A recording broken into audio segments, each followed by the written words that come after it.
Hi, I'm Nicholas Pilapil. I am the playwright of Multiple Loads.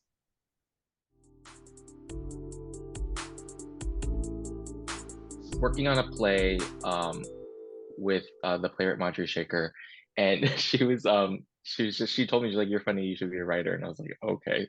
And then she was teaching a playwriting class at East West Players in Los Angeles, and I was like, okay, I'll take it. And in that class, like I just wrote my first play because that was the assignment, and it was fun. And after that, I was like, okay, then I did it. But then we had a reading, and everyone laughed and thought I was funny, and I was like, oh, is this what actors feel like? Is that the thing? And because people gave me attention, I was like, well, I'll do it again. And then I just kept doing it. And then, and then I realized, oh no, you do love this, Nicholas. This is your thing. And then I've just been doing it ever since.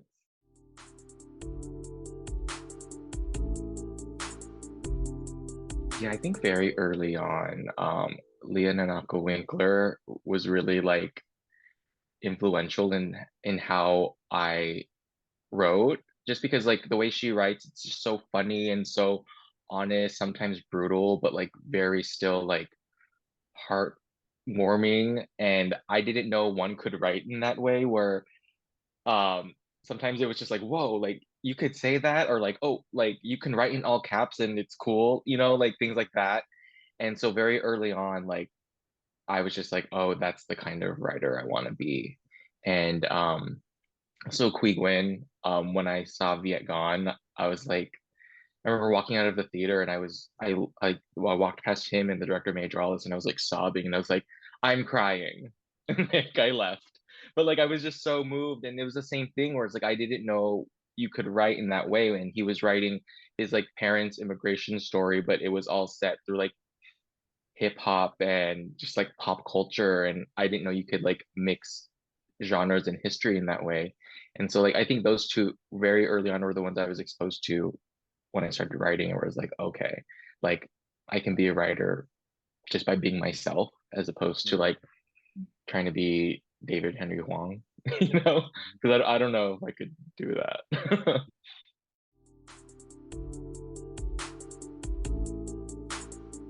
The way I approach writing is like I always kind of pick a genre first, or like a type of play, like my most recent play, I was like, I'm gonna tackle the white American Lort regional theater genre of families in living rooms, right? So that was the genre I was attacking. And then so I wrote like a family dramedy. And then as I was writing it, the themes come out to me, and I was like, okay, so this is actually about like Filipinos in Los Angeles. And then through that, I was like, it's about sacrifice and duty and things like that. And so I do think, even though I approach my writing through like genre, like the play before that, I was like, I'm writing a romantic comedy. And then that ended up being a play about my relationship to whiteness. And like where does that come from? So I think really, at least right now, what has been coming out is a lot of like how I feel in the world as like a Filipino person, or a queer person, or a person of color. And how I navigate the world through that. And it's been coming out through like writing versions of my family. Oops, like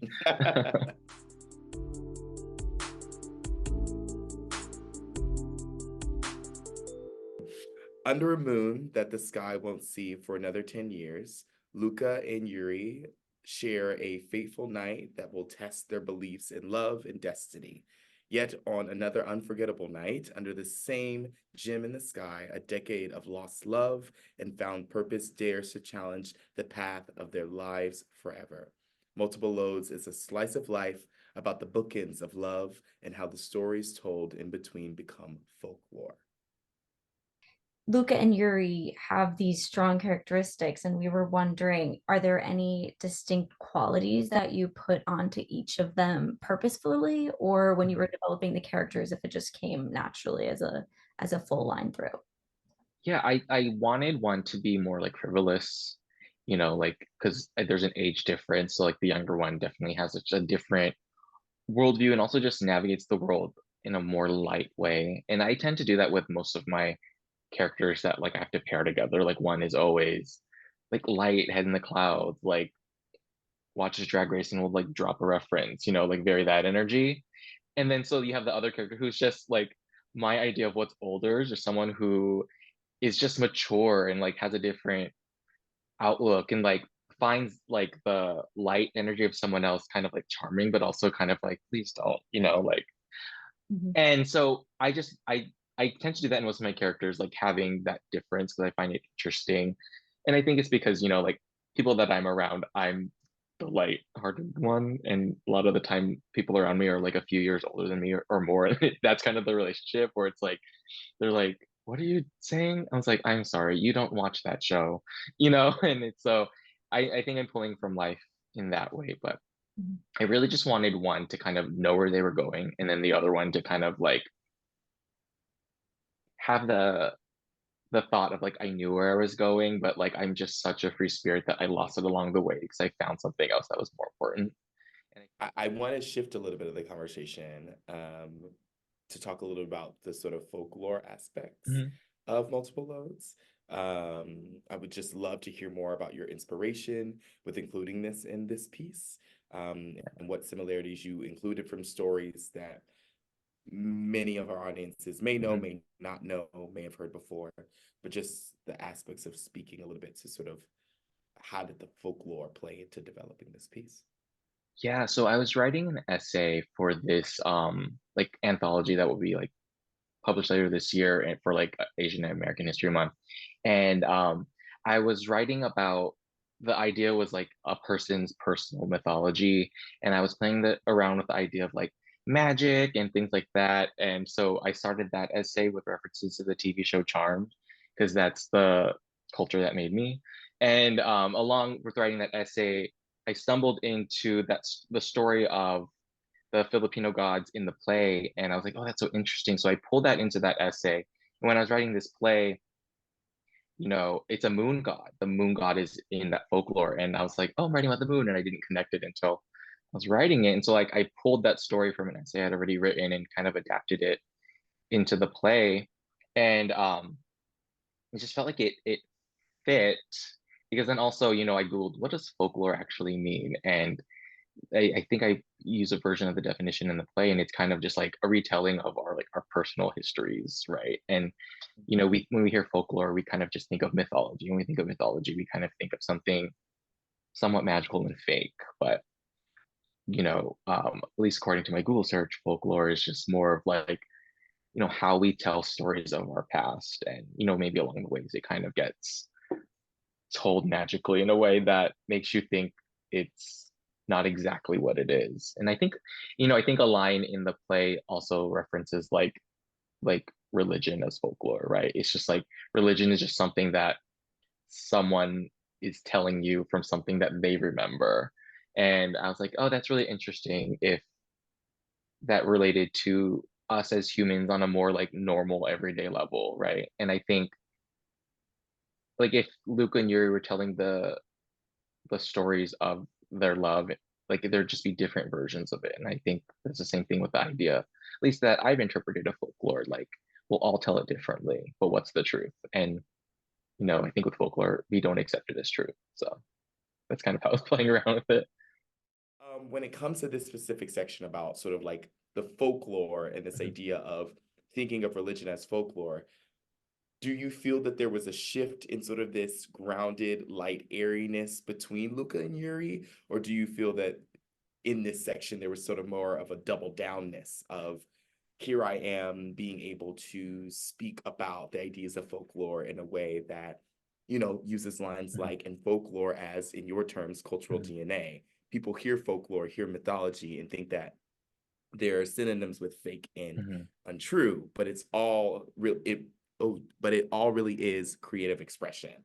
So, is there a sense of Yuri still talking about this sort of light airiness that he has, or is it more of a groundedness in Luca's more the opposite in this sort of section or dynamic? If that So I think in that section, I think it is a bit more like grounded because when Yuri goes on that like folklore little monologue thing, I think Lucas sees it as him trying to meet him where he is because he uses the line of because Luca's a science teacher, so he uses the line of cultural DNA.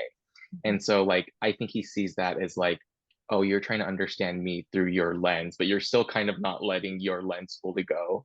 And I love the idea of someone staying rooted in who they are and grounded in what they believe, but like letting that much room come out to like let the other person in. And it's just like, I believe in this, you believe in science, so I'm gonna throw the world cultural DNA at you.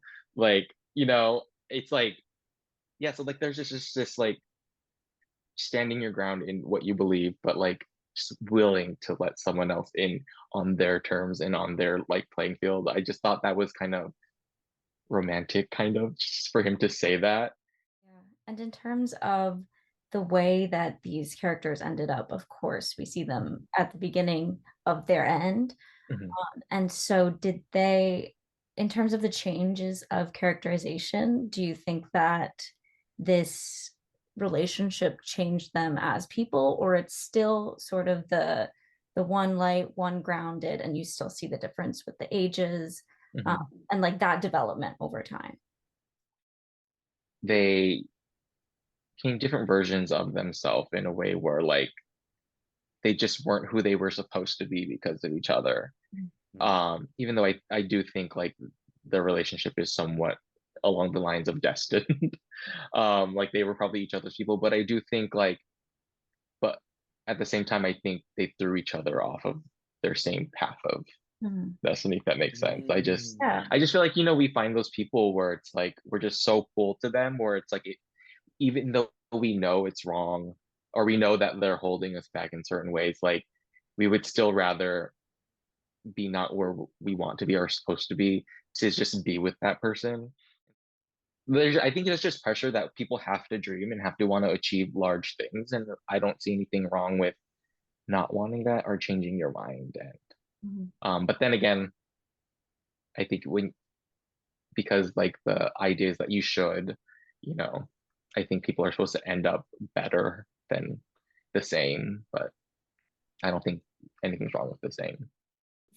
But I think I want to dive into a little bit more of like queerness and how Mhm. queerness plays into this idea of intimacy and love and relationships and dreams and hopes.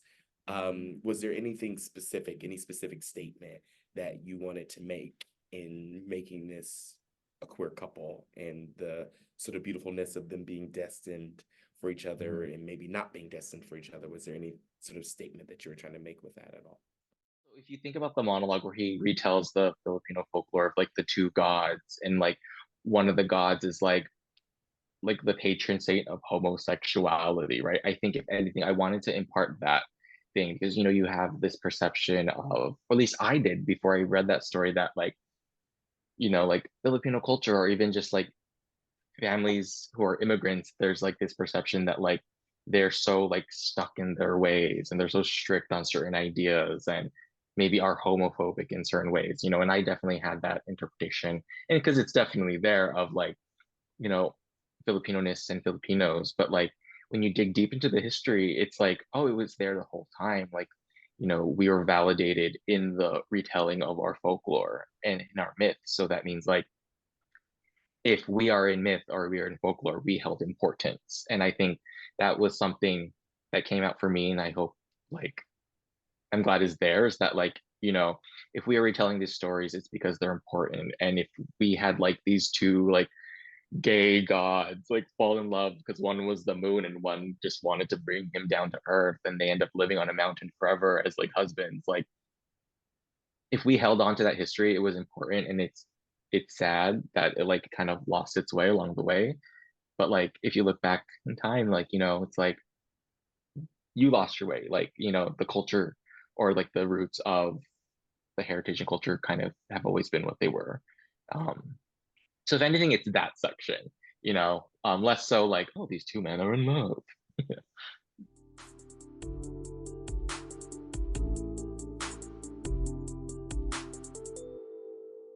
The newsletter Substack that I have, I started writing that because I just wrapped a production and I was like writer's bloggy. And Mm. so I was just like, okay, well, I can't write a new play because I suck right now. So I was like, I'm gonna be an essayist. Like it came out of nowhere. And so I have been dabbling in like nonfiction writing, just being like, okay, what's going on? And with that, it's just fun to do a deep dive in my head. I think that's why I like playwriting too, where it's like I kind of have to go like into my head and just like pull things apart and relive things and find the truth. And sometimes, a lot of the time, actually, it's like what my memories are actually lies, and the truth was like something completely different. And so, that's what I like doing when I write. Is just like finding things honestly and then retelling them to myself in different forms. So, like I have my Substack, it's called My Ugly Mouth, and I kind of do that there.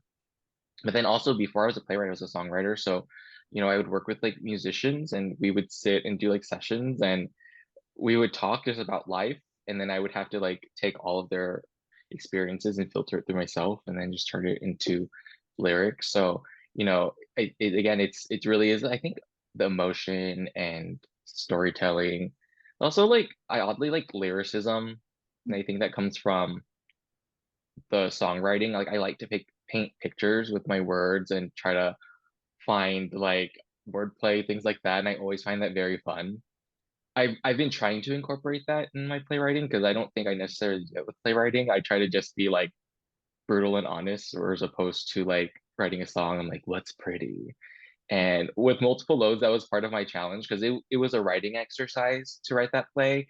And I was like, if I tried to write pretty, what does that look like? And so in this play, I was like writing about the moon, and like I would never write about the moon. Like I'm not like that person. I'm like the moon's the moon to me. But like I know people love like the sky and the moon and things like that. And I was like, okay. So yeah, I tried to do that with this play too, try to like attack the text with my love of like lyricism and beauty.